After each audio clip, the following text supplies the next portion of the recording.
Everywhere I go, every speech I give, before I talk here recently, I talk about the bravery of these young men and women in the Red Sea over the course of the last 6 months, who've been batting back daily Houthi attacks and have been conducting strikes off the USS Eisenhower carrier strike group in the Red Sea and the Sea of Aden. That's the Honorable Carlos Del Toro, Secretary of the Navy, addressing a group of Vietnam-era SEALs and frogmen through a bullhorn. Our Honor Flight San Diego contingent has stopped for box lunches near the FDR Memorial in Washington, D.C., and through a chance family connection, Del Toro got wind of our group's presence. He then blew a hole in his day, just the right size, to fit in this unscheduled appearance, and he's taking the opportunity to connect the dots between today's Navy and the men gathered respectfully around him, and to express his gratitude for the legacy they created. I talk about those brave men and women on the USS Ford that just completed a 8-month deployment and prevented the disaster in Gaza from escalating and the Hezbollah from escalating the war even more. I talk about the brave men who also served for 8.5 months just recently on the USS Bataan, who served that deployment, also serving our national security interests. So please know that the example that you all set in Vietnam makes a difference. It has made a difference in those who serve today. I'm deeply honored. This is divine intervention. I just wasn't expecting to be here with all of you this morning. It's divine intervention. I'm here with all of you to say thank you for your service. God bless you all. In this episode, we'll explore more connections between these special warfare operators and the people whose lives they've impacted, including each other's. We'll hear from the daughter of one of the very first Navy SEALs, from a Medal of Honor recipient, from 2 Vietnam-era SEALs on a mission to correct a misunderstanding of history, and from a SEAL currently serving on active duty. Stick around.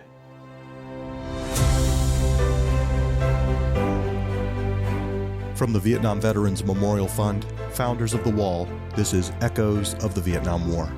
I'm your host, Michael Crone, bringing you stories of service, sacrifice, and healing from people who still feel the impact of that conflict more than 50 years later.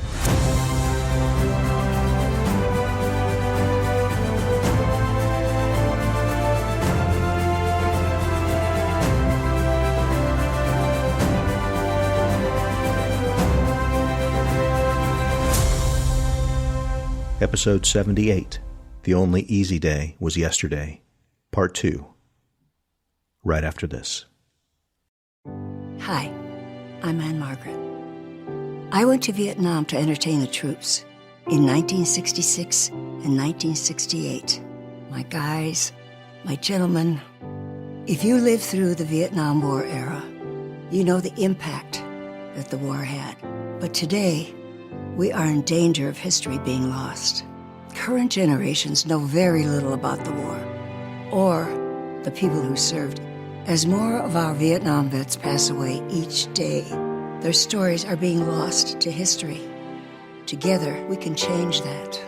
The Vietnam Veterans Memorial Fund is the organization that built the wall. It works to ensure that future generations will understand the war's impact. Let's help keep the promise that the wall was built on. Never forget. Visit vvmf.org to find out how you can get involved. The Registry is an online community created by VVMF that connects veterans of the Vietnam War era with each other. By signing up for the Registry, you can upload and share stories and images, connect with others who served during the Vietnam era, and connect your service with people you knew whose names are now on the wall. Join the community and preserve your legacy or a family member's by signing up today at vvmf.org/registry. In our last episode, we introduced you to Bob Hayes, a plank owner from SEAL Team 1. Bob wouldn't be on this trip if it hadn't been for his daughter. My name is Hope Galbach. After his service in the Navy, Bob enjoyed a long, successful career in the restaurant business with a couple of other former SEALs. Other than his business partners, Bob wasn't very connected to the SEAL community or the larger veterans community, and it sounds like he didn't give Vietnam a whole lot of thought. It was Hope who discovered Honor Flight San Diego through an article in the Coronado paper. She lives in the Bay Area now, but still considers Coronado her hometown, so she gets the Coronado Times online. This was about 5 weeks before the honor flight where I met her and Bob. Kind of last minute, but Hope thought this might be a great experience for her father, who was fully retired and recently widowed. She called Honor Flight San Diego and asked whether there was room for one more. There was. And not only that, this would also be a special flight for only Vietnam-era SEALs and frogmen. Hope was all in. Now all she had to do was to convince Bob. So I just said, okay, Dad, I'm going to send you the link to the website, and just no pressure or anything. Just maybe take a look at it, like sooner than later. So I sent it to him, and I went on a long walk on the beach. Or actually I was in the mountains here. I went for a long walk in the mountains, my house. And I said, no, I have to push him. There is pressure. I'm going to give him a little bit of pressure. And so I came back and I wrote this impassioned email to him. And I said, I know I originally said no pressure, but I really think this is an opportunity of a lifetime to reflect and honor that time in your life. And meanwhile, I believe I had heard that I could go as a family guardian, which was just beyond. So I just said, I'd love to this time to experience it with you. I said, I've always been proud of your Navy service and the part you played in history, being a plank owner of SEAL Team 1. And then he called me and he said, I just got back from a drive on the beach and I've read your email, and I think you're right. I think this is an opportunity of a lifetime, and I think we should go. And I just said, I'll take care of everything, Dad. Of all the honor flights, for you to discover this one when you did. Yep. Divine intervention, for sure. Yeah, it's amazing. I don't know much about what he did and I don't really know much, and he doesn't talk about it much. And his wife was a talker. And whenever we'd get together, she did most of the talking. So I always thought my dad wasn't much of a talker, but she had him up on a pedestal, and vice versa. And she did everything for him. Mm-hmm. And she cooked and she celebrated every possible thing to celebrate. And, did all the talking when they went anywhere. And since she's passed away, he's reconnected with friends. He's having coffee on Tuesday with his buddy, John Alderson. And he's doing these things that I'm just super proud of. He could have easily gone into hiding of sorts. And I'm doing my best to keep him out and about and involved. And if I can have a small part in that, I've done my job. Yeah. Yeah. How has your perception changed of what it means to be a Navy SEAL? Does the phrase Navy SEAL hit you differently now than it did before? Well, the morning I got home, I went down to the ocean and saw them out there swimming, and that sure felt different than the other times I'd seen them swimming. It was like, that same beach in the late 50s and early 60s, they were doing probably the exact same training, doing the exact same everything. And that hit differently. The fact that my dad alone got about 80 letters from around the world, around the country, that was overwhelming. I thought he'd get 10. Here, Hope is talking about mail call, a very special part of the honor flight experience. Somewhere over middle America, the honor flight team hands each veteran 2 bags of mail. One bag contains letters the team has solicited from school children and the general public. The other bag contains letters the team has solicited unbeknownst to the veterans from their friends and family members. It's an emotional high point in a weekend that is already cranked up to 11. I know he got one from each of, my sister and I and our immediate families. That's all the family we have. But to this baggie of 80, I counted them. There were 82 letters in there. And it was everything from, a brief handwritten letter to a full-blown typed letter to just a drawing from a child. I heard different stories later about people who couldn't look at those letters. It was too hard.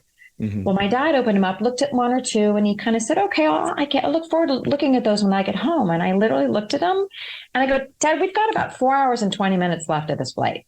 And he said, okay.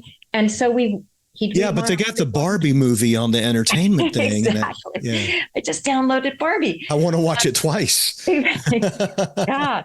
I'm like, Dad, we got nothing but time right now. So I kind of made him go through all of them, and he read each one, and it was the family ones. And if I do say so, my family letter that he said, I have to read that later. Like, he knew that would push him over the edge. It's the final night of our honor flight experience.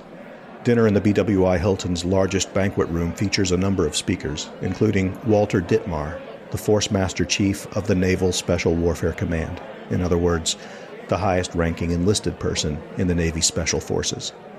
Dittmar enlisted in the Navy in 1992 and graduated with Bud's Class 188. He's been a SEAL for more than 30 years, and some of the men who prepared him for success are here, on this honor flight, in this room. Sorry, folks. Frogmen, good evening, veterans and guests. It is my honor to be here tonight. Many of the mentors that I have had in the last 32 years of my service are in this room tonight. Many of the mentors that I met immediately arriving at the team influenced me then, and they have continued to influence me throughout my entire career, as every veteran in this room has had an impact on all of us in NSW. You and your entire generation not only prepared me, but you prepared Naval Special Warfare for something that they had no idea was coming. You taught us discipline. You taught us how to survive in combat, attention to detail. You hammered rehearsals, tactics, movement, how to take care of our gear, how to take care of each other. You taught us how to be ready. You taught us how to adapt. You taught us how to think. That is what you gave us. It was your gift to us. Because I joined in 1992, I did not see full-scale combat for a decade after I joined. It wasn't until after 9/11 that things got very real again for Naval Special Warfare. I was on my 6th platoon when I finally had the first opportunity to see it all come into action. And as platoon members, as instructors, our generation, those of us that came in under your guidance, we did everything we possibly could to instill the discipline, the preparedness, the tactics, the readiness. We listened to you, and we gave it to the generation that we were raising to come behind us. And what I witnessed in combat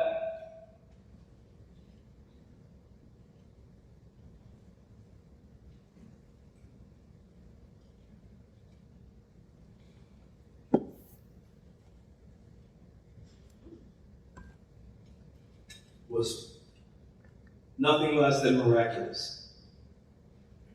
I watched senior operators and brand new guys on countless combat operations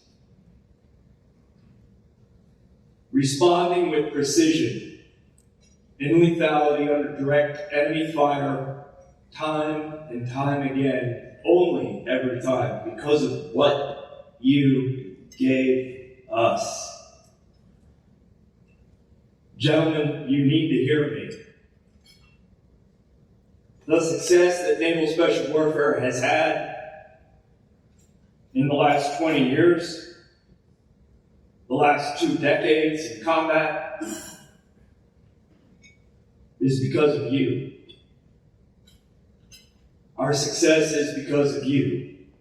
And it was you who prepared us for what would come. It is you who prepared us, who are serving now on active duty, to prepare the next generation of the Frog family. Those of us who have survived owe you our lives. Thank you.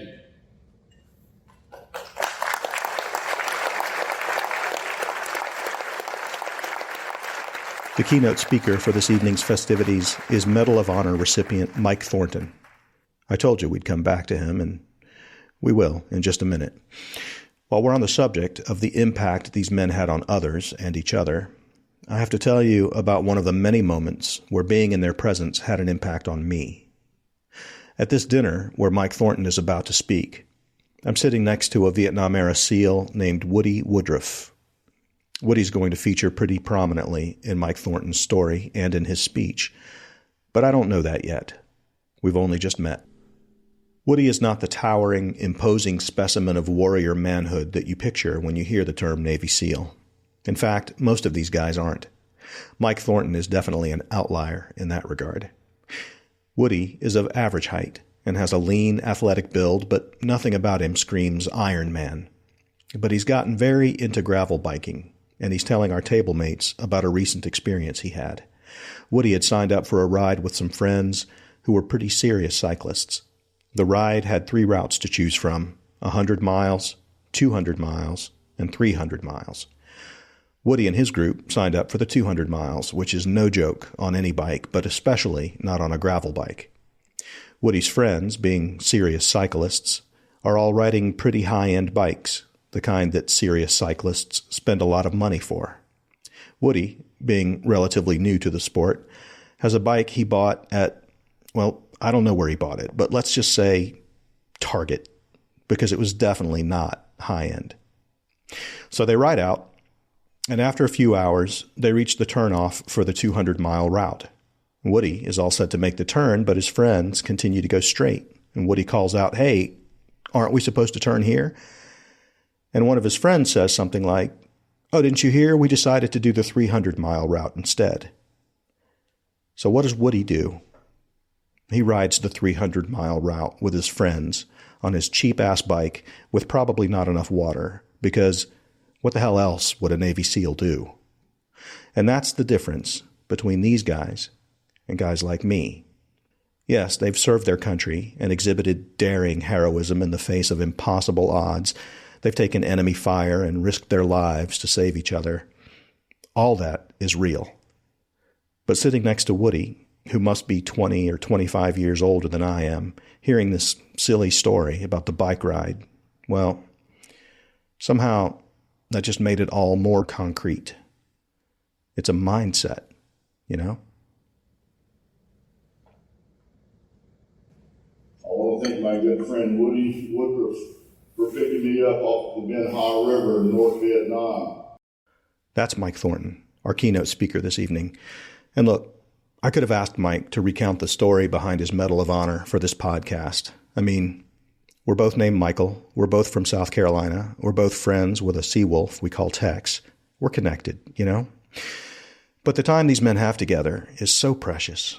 And Mike has told that story so many times, I just can't bring myself to treat him like a jukebox while we're on this trip.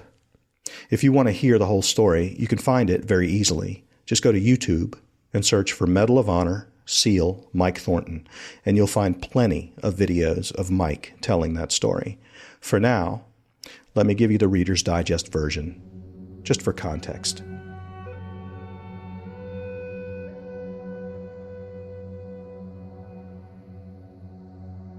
It's October 1972, and there are only about a dozen SEALs left in Vietnam.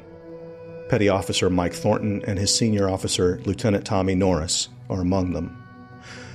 On Halloween, Tommy and Mike go out with 3 South Vietnamese SEALs called LDNNs to gather intelligence about enemy strength, positions, and movement near the DMZ. A mistake in triangulation puts the 5 men ashore much farther north than they had intended, and they soon find themselves in a firefight with about 150 North Vietnamese regulars. It's 150 to 5, but remember, 2 of those 5 are United States Navy SEALs. Over the course of about 4 hours, Mike managed to retreat to the shoreline. When Mike asks one of the LDNNs where Tommy is, he's told that Tommy is dead, shot through the head. Now remember what Bob Conger told us in the last episode. SEALs don't leave anybody behind. So Mike turns around and runs 400 yards back in the direction of enemy fire and picks up Tommy, who is missing a significant portion of his head. Mike has already been injured multiple times, but he lifts Tommy across his shoulders and starts running. About that time, a friendly shell explodes near them. Tommy had called in gun support from a nearby destroyer, and the explosion throws Mike and Tommy 15 or 20 feet through the air. Mike picks up Tommy again, and this time Tommy speaks to him. Tommy is unbelievably still alive. So Mike Thornton runs and shoots and runs and shoots and finally makes it to the water with Tommy. At some point, Mike has been shot through the leg, but he swims out to sea, keeping Tommy and a wounded LTNN afloat and alive for several hours until finally they are fished out of the sea by Woody Woodruff. I'm glad he was fishing that day. Well, if he hadn't, I'd been crab meat. So they asked me if I wanted to ride, and I said, sure do, buddy. When Mike Thornton received his Medal of Honor, he busted Tommy out of the hospital so his friend could attend the ceremony. Tommy later received the Medal of Honor for a different action prior to the one where he was shot in the head, which makes Mike Thornton the only Medal of Honor recipient who has saved the life of another Medal of Honor recipient. I look out in this audience, and I believe in each and every one of you guys that fought with me as comrade in arms. And I know you know how we feel about what happened when we came back. But I've always said, be very, very proud of what we've done. Be proud of what we did. Be proud that we served our great nation when they asked us to go. And did anybody say no? Nobody said no. Brothers are always there next to you. We're friends. There's something you can never take away that. You're there. We're swim buddies. And we stand together. And so, it's my honor to be here amongst my warriors, my brothers, my comrades. And I'm looking forward to another day and time that we're together once again. So right now, what we need to do, if you've got to take a vacation, you need to come out and visit each other, because soon we're all going to be gone. And we wish we'd have taken that extra time to be there, to hug you and let you know that we care for each other.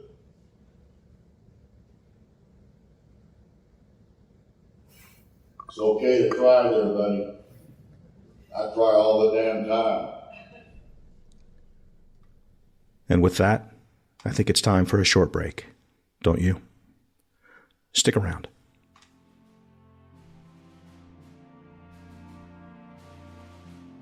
Let's talk about the wall for a minute.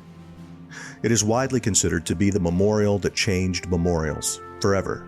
Its design invites a level of engagement, of introspection, of reverence that no fountain, no statue of a cannon or a man on a horse could ever match.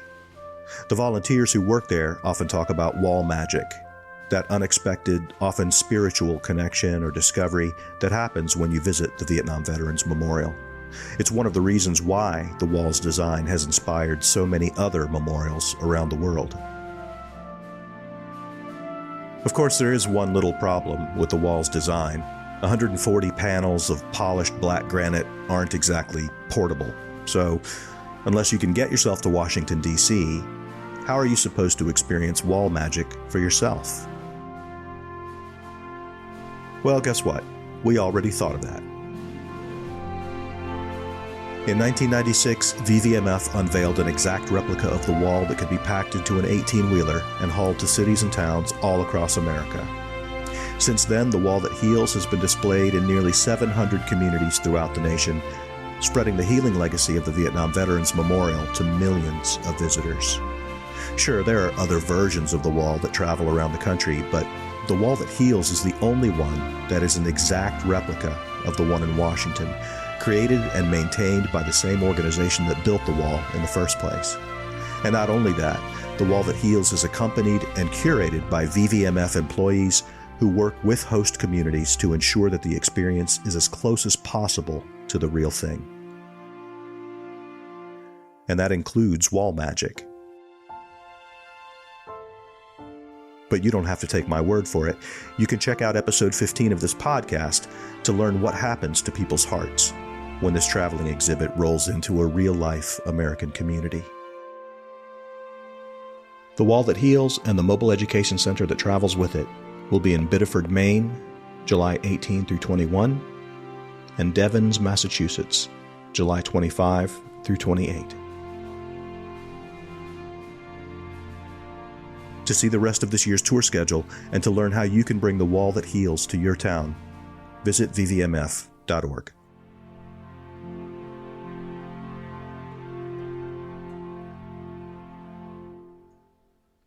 And now, back to the episode.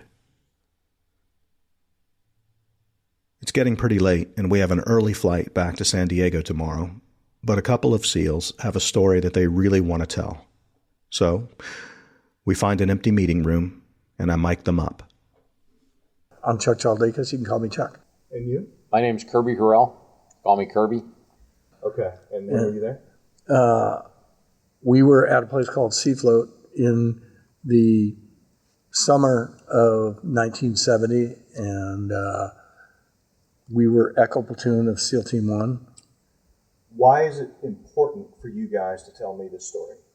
Why is this important to you? Because the families of the people who were killed need to be satisfied about the fact that their loved one was on a real mission, because there was discussion that the bird crashed because of administrative issues, and that's what the investigation showed. And you think the families are still under that misapprehension? Well, because we have told them, they understand it was a combat op, but there's information out there that disagrees with what we have told them. Okay. And the only reason that there is no better information is the people who gave permission for that operation to go down, sending that bird down to Sea Float, are no longer living. Yeah. And they cannot change the details of what is in that report. And we can write the things whatever we want to, but that report still stands out there that was an administrative operation, and it was not. It was three different ops. Yeah. There were three different ops during that day, and they caught fire on all three of the ops. The bird was full of holes. Okay. And it took years for the Navy to recognize the fact that it was a combat op that caused the situation, and it wasn't just a vacation bird going someplace. It wasn't a mechanical failure. And those guys were on those ops earlier in the day. Okay. It's just the bird was recovering.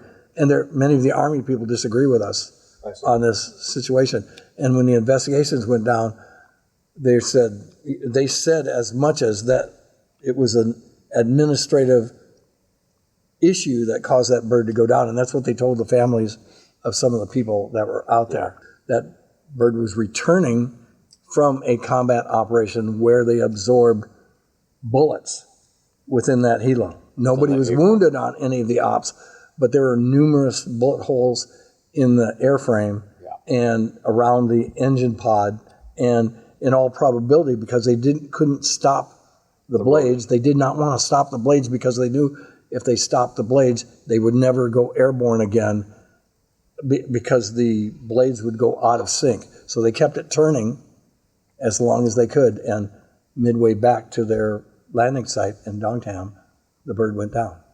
And it kind of was a typical day on Sea Float because, and this is the 23rd of June, 1970.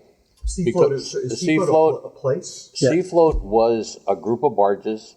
13 ammunition pontoons chained together. Admiral Zumwalt had towed up the San Kulan River right in the middle of VC country, given it to us to start operating off of gave it to a number of boat units to operate off of. They have a great website that you can go to.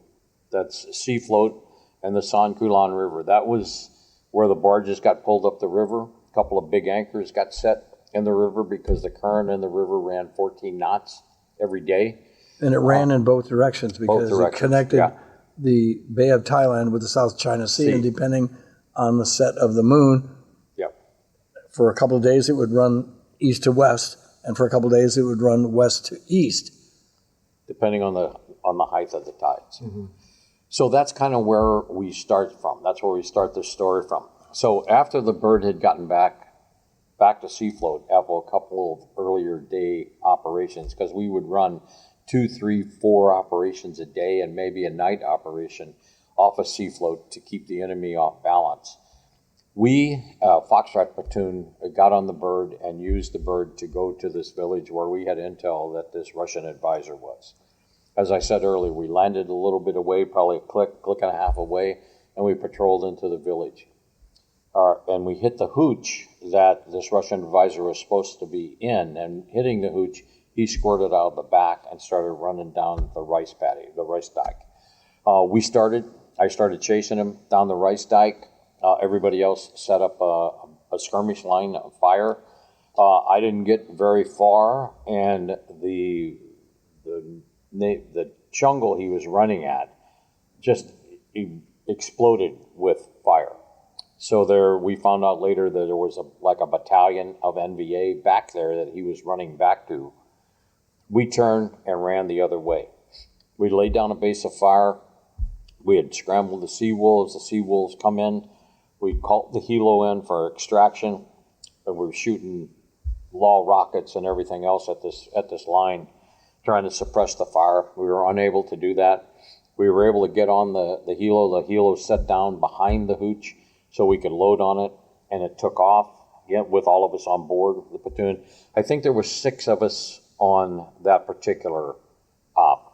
All 6 of us got back on the bird, and we lifted off and we're flying. We were taking hits in the airframe all the time when we were coming off. Nobody was shot, but frag was coming off, and you could see the aluminum pieces of the helo coming off. We made it back to Sea Float. I got off the bird. I was the point man. I told the pilot, I said, "You got to shut this bird down. I think you got hit a lot." That was when the pilot told me, "No, I don't want to shut it down." And I believe with Chuck is the reason why is because they didn't want to stay on Sea Float overnight. So our guys got on the helo, headed back to Bentui for another adventure intel gathering stuff.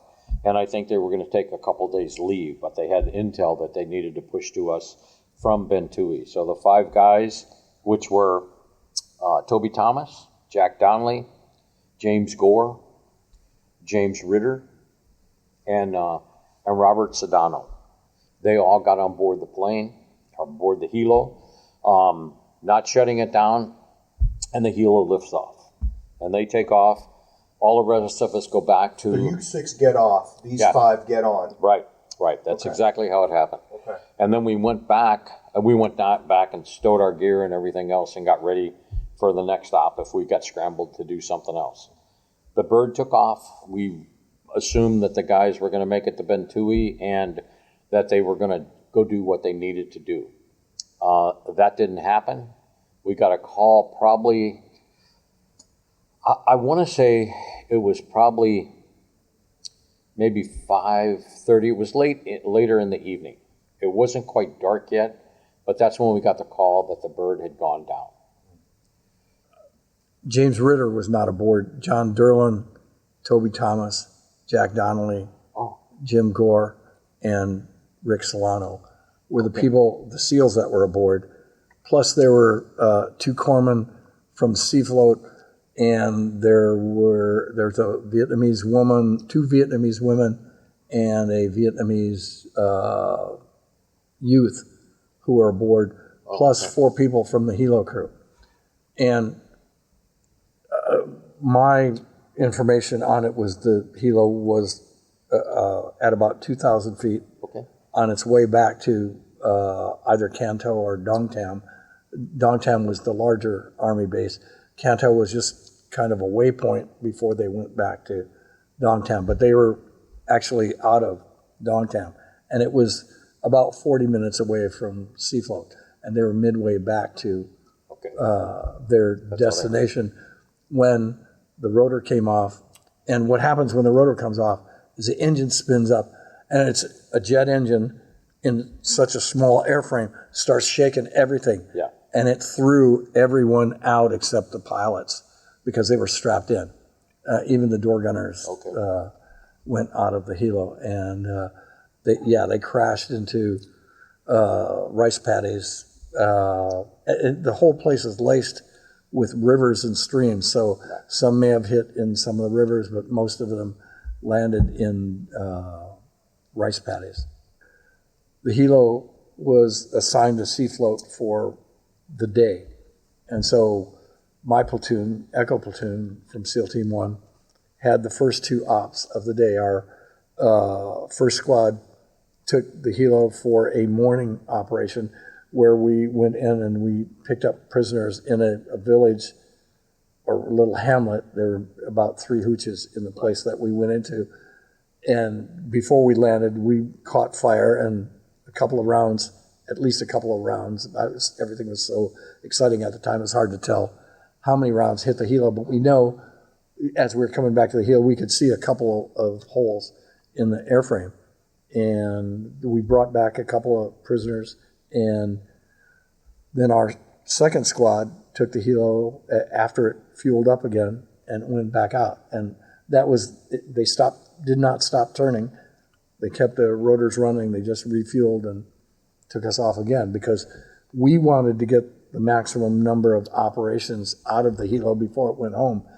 Oftentimes they would come a little late in the morning, so we'd only get 1 or 2 ops out of it, but they arrived early in the morning. We took off about 9 or so, and the op only took an hour and a half to 2 hours. But we went in, we picked up prisoners and brought them back to gather information from them. And to understand the situation there, south of the Kulan River was all Viet Cong controlled. There were 3 battalions that were resting there. It was a rest and recreation area. Basically, they would feed up, they would take on ammunition, and then they would move into different areas and separate.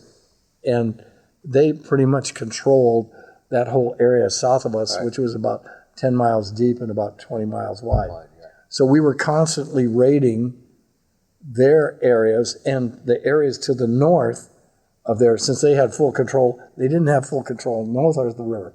So they would send large and small groups that would either embed with the villages so that they could tax the villages for rice and meat and other things and fish so they could take to their comrades to the south. So it was our job to keep them off balance like they were doing to the north of us against larger American elements. So we conducted 2 operations like that and brought back 2 prisoners on the first op and 1 or 2 prisoners on the second op. So, but it was hot when we went in, and the helo collected bullets on both of those operations, came back and refueled, and picked up their squad and went out again for the third operation of the day. So I can't give you the specific intel that we had for those first 2 ops in the morning. I just can't remember.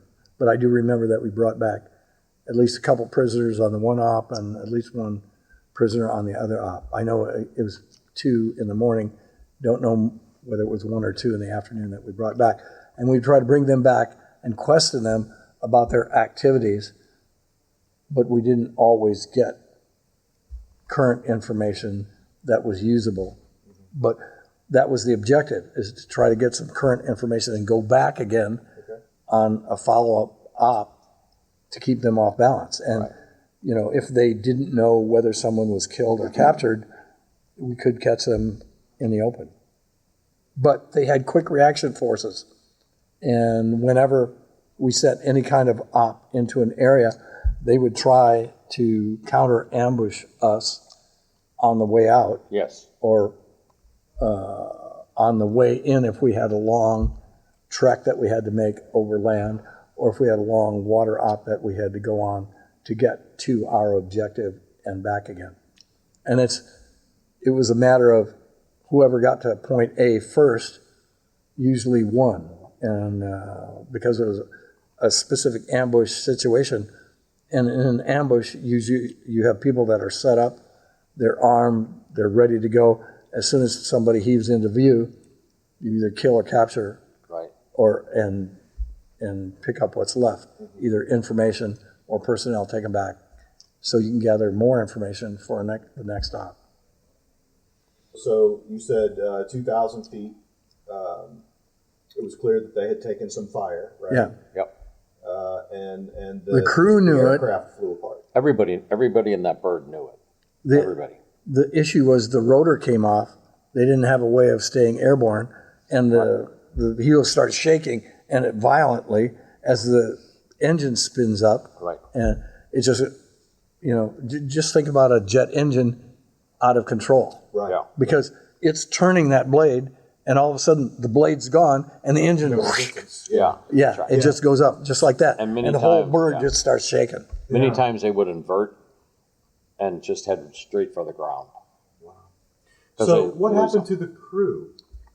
The crew, all the crew and all the other passengers were killed. Then the guys come down from up north to recover the bodies.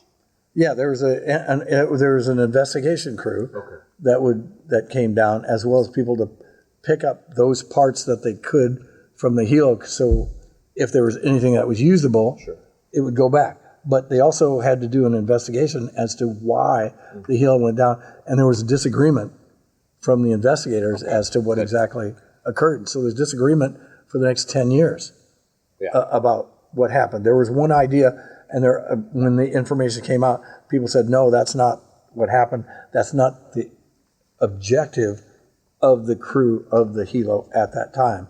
And then we had to correct that.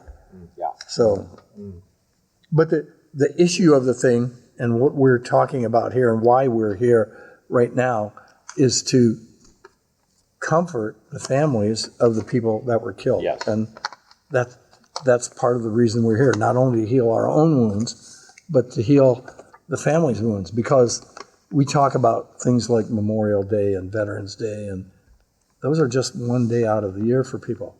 But every day that the family of somebody that's killed gets up and they look themselves in the eye, they look in the mirror, and there's a part of them that's gone. Is there anything about these men as individuals that you want to say? Well, I mean, These were family members. Yeah. What do you All say of about our a family brothers, member? right. It's somebody that you love. These guys went through training. With Three us. of them went through training with he and I. Yeah.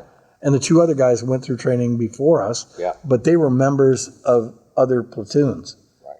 So that's the issue.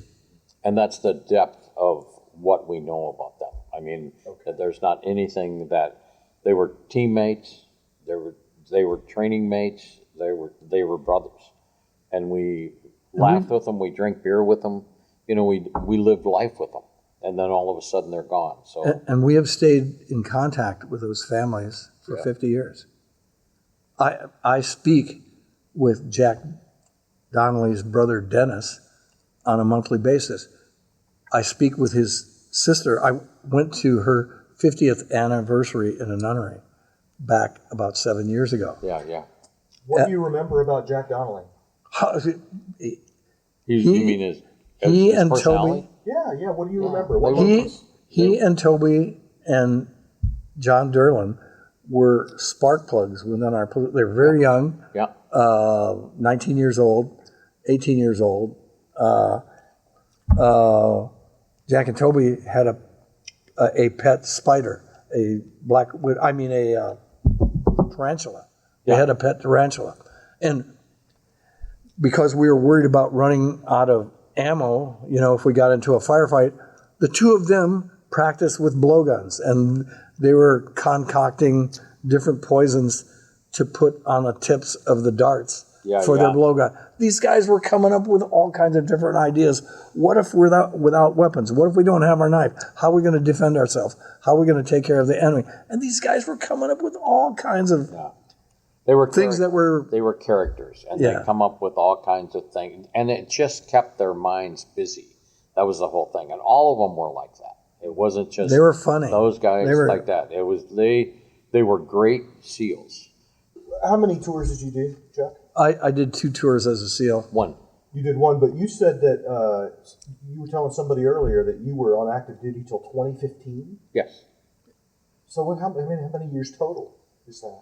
I don't know, close to 40. It's a lot of time, man. It is. Is SEAL the whole time? Yeah.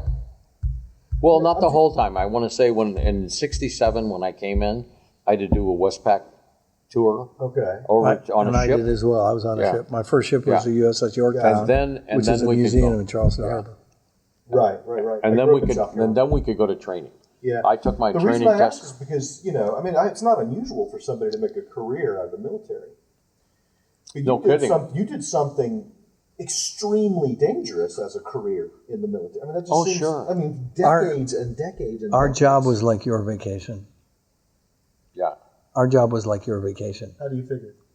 Jumping out of airplanes, swimming in the ocean, running down the beach. Yeah. But I had a lot of experience before I came to the Navy. We're adrenaline junkies, and we love that shit. We needed it. And when we were young, we had to have it. That's why we were there. It took me longer to get over that, I think, than most people. Because when I got off of active duty in 75 and we started the SEAL Reserve Unit in Coronado, it was called PAC 119. We started that, and I was in that until 1990, but we still trained, once a month when we went in and all that kind of stuff, kept our quals up, all that. So in 1990, when they called us back to active duty for Desert Storm, Desert Shield, I didn't feel like I lacked anything or wasn't capable of doing anything. I was older. I was 44 years old when they brought me back on active duty. And with the help of people that I had worked with down at Sea Float. One of our boat drivers down there was a Lieutenant Smith, who was now working for the Secretary of the Navy and a 4-star. Remembered us down at Sea Float because it was such an adventurous time for him as a young naval officer. He helped us. There was 12 of us that came back on active duty, and then our careers continued to grow. So we were on at, and all of us that came back on, there were 2 that didn't make, not 2, but like 4 or 5 that didn't make Master Chief. All the rest of the people that came back on active duty made Master Chief in the Navy. So it was a blessing, not only for us, but for the Navy. And I think that we were very useful to SEAL Team. We brought a lot of knowledge there.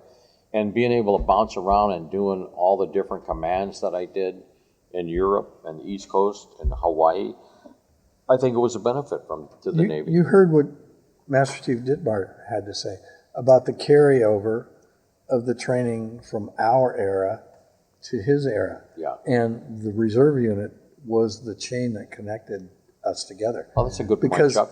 Because many of the active duty guys went to administrative jobs and they weren't involved in training anymore. Where the guys who were in the reserve units, it's like they're almost brand new guys coming back in, but they were 20 years older. Yeah.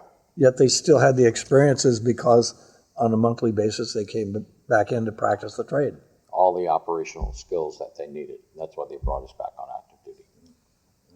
So I think that's a wrap.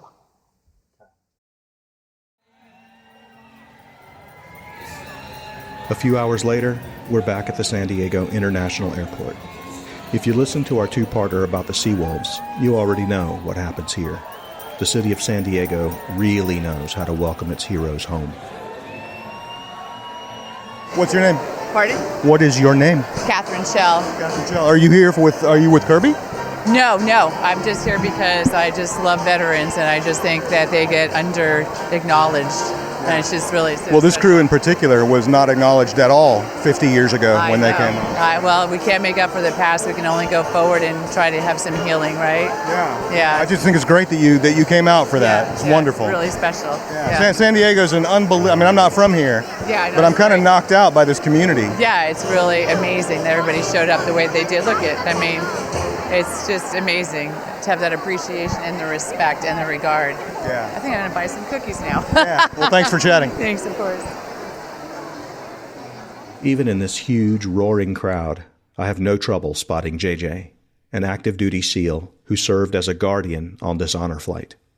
JJ probably doesn't get to spend a lot of time at home, but he signed up to be on this flight to support Vietnam-era SEALs who could use a little help getting around. On a whirlwind tour like this, little things like getting on and off of a plane or a bus, or checking in and out of a hotel, or standing in line for this or that can add up. JJ and half a dozen other active duty SEALs have come along to make things easier and safer for these veterans. And JJ absolutely is the towering, imposing specimen of warrior manhood that you picture when you hear the term Navy SEAL. In fact, he's a little bigger. How long have you been a SEAL? 21 years. 21 years. God, you start when you were 8? I didn't know they were taking SEALs out of elementary school. They do. They recruit hard. Yeah, they recruit. Yeah. I mean, if the guy can pass the tests, You can pass then the standards, you're good. Yeah, exactly. So, how much did you know about the SEALs from Vietnam before this trip? I'm assuming this is your first time. This is my first time doing this honor flight, but for any frogman in my era, like the reverence we hold for our Vietnam era frogmen and UDT, you can't measure it. Those are the guys we look up to. Those are the guys we revere. Those are the guys whose legacy and history we try to cherish and preserve and move forward. And we just want to try to do, anything we can to continue to make them proud. And know that their legacy is secure, and then the legacy, for our, that they secured from our frogman forefathers in World War II from UDT coming forward. So, we know all the stories about all the frogmen, but I didn't know about the honor flight. I didn't know about the honor flight till I think a month before I got a call from Joe and them at Warcom and said, "Hey, we need an extra guy." I'm like, "For what?" And they're like, "For the honor flight for the Vietnam frogmen." I'm like, "I'm in." Really? You didn't even have to think about it? No, I said I'm in. Yep, let's do it. And you had no idea what you were getting into? I had no idea what I was getting into. They said, "Hey, you're just going to be with another Vietnam-era frogman, and you're going to help out in any way you can." And I'm like, "Done. Yeah, I'll be a swim buddy." These are the original barrel-chested frogmen, right? Last of the freedom fighters. And just getting to be around them and hearing their stories, especially this weekend, was incredible. You're just hearing these stories. You're just hearing, they're back in a platoon. They're firing, they're trash talking each other. And it is incredible. Man, it's incredible. Yeah. Do you think you'll do this again? If they ask me to do it again, 100%. When you see the look on their faces, and a lot of them say, "I'm just so overwhelmed right now. I can't believe all this stuff and everything they're doing for us." And when you go on your tour in the DC Mall and you're seeing all the monuments and everything, you just see them caught up. And these are very stoic men, right? And you see them caught up in the emotion of it, and you get caught up in the emotion of it. It's one of those things like you're just honored you get to be a part of. I know exactly what he means. I feel honored just to have witnessed it.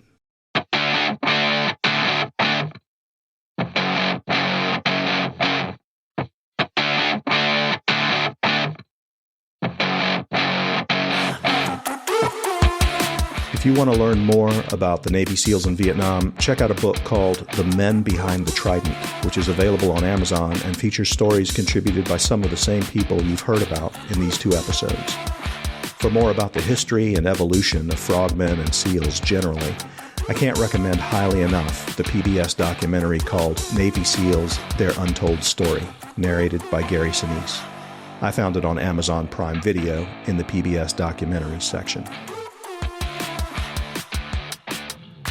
If there's one group of people who are maybe even more impressive to me than the Navy SEALs, it's the team at Honor Flight San Diego. They're tireless, selfless, and relentless all at the same time, and they run like a Swiss clock wrapped in a warm hug. Julie Brightwell, Dee and Leanne Folse, Holly Schaffner, and Sue Savoss spent more time with me than I deserved, and the incomparable Melanie Titano made sure I hit all my marks and had fun doing it. Det OT. We'll be back in 2 weeks with more stories of service, sacrifice, and healing. We'll see you then.